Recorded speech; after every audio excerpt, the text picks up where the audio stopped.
서울의 소득 대비 주택 가격 비율은 26배에 달하며 이는 뉴욕의 13배보다 2배 높은 수치입니다.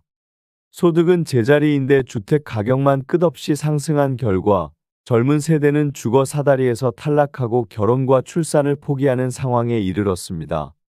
지금의 부동산 가격은 실질 소득과 전혀 괴리된 빚의 거품일 뿐입니다.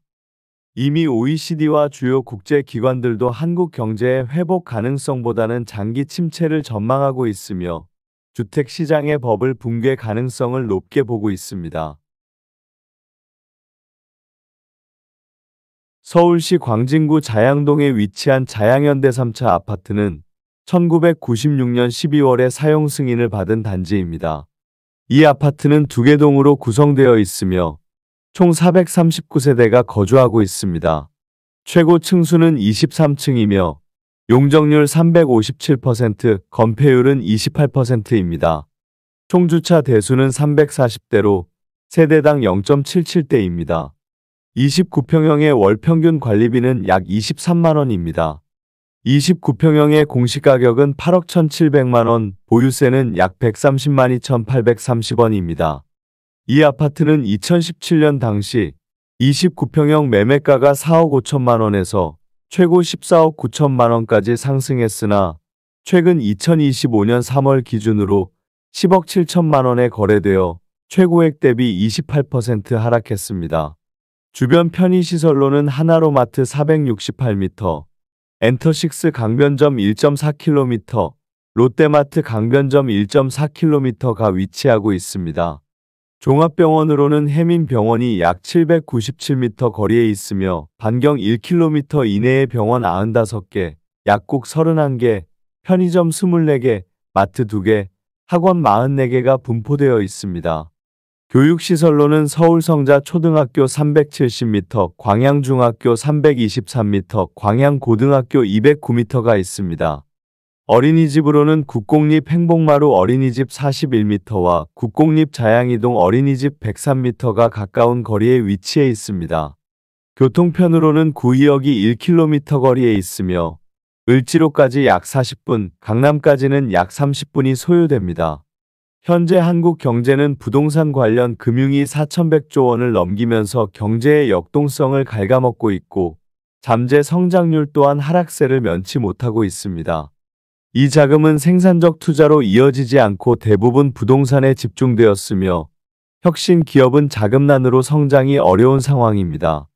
개인들은 아파트를 사느라 급격히 늘어난 빚을 감당하느라 소비 여력이 바닥난 상태입니다. 특히 전세자금 대출은 지난 8년간 36조 원에서 200조 원 이상으로 폭증했습니다. 이는 전세가와 집값을 동시에 끌어올리며 내 집 마련의 꿈을 멀어지게 한 대표적인 실패 정책입니다. 현재 가계대출의 80%가 주택담보대출에 집중되어 있으며 제2금융권에서는 PF 프로젝트 파이낸싱 대출이 60조 원에 달해 부실 위험을 높이고 있습니다. 부동산 금융 익스포저는 주택담보대출, 보증, 펀드, 리츠 등을 포함해 총 4,100조 원에 달하며 이는 4년 만에 34% 증가한 수치입니다. 2024년 통계청 자료에 따르면 가구당 순자산은 평균 4억 5천만 원이며 전체 가구의 56.9%가 순자산 3억 미만입니다. 그에 비해 가계부채는 9천만 원에 이르러 자산 대비 부채 부담이 상당히 큰 편입니다.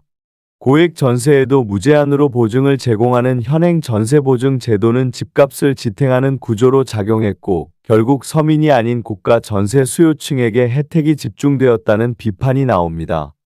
2020년 이후 갭투자는 일반화되었고 세입자의 전세보증금을 활용한 추가 매입이 확산되면서 집값은 더욱 부풀려졌습니다. 이는 실제 소득 증가나 경제 성장에 기반한 자금이 아니라 빚을 기반으로 한 유동성이 부동산에 몰린 결과입니다.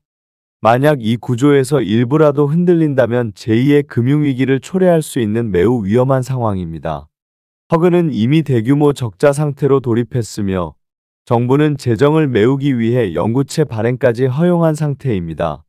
현재 서울 주요 지역에 대한 토지거래 허가제 재지정 이후 예를 들어 반포 원베일리 전용 84는 하루 만에 9억 원 하락한 가격에 거래되기도 했습니다. 이는 정책 하나로도 부동산 가격이 얼마든지 움직일 수 있다는 사실을 보여줍니다. 더 이상의 부동산 가격 부양은 무책임한 판단이며 오히려 지금은 집값을 안정시키기 위한 구조조정이 필요한 시점입니다.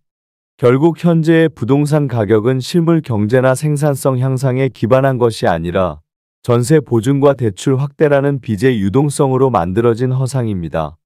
이처럼 근본 없는 자산 인플레이션은 무너질 수밖에 없는 구조이며 시간이 갈수록 그 충격은 더 커질 수밖에 없습니다. 결국 부동산 가격은 크게 하락할 수밖에 없으며 지금의 거품은 조만간 터질 수밖에 없는 위기 상황입니다.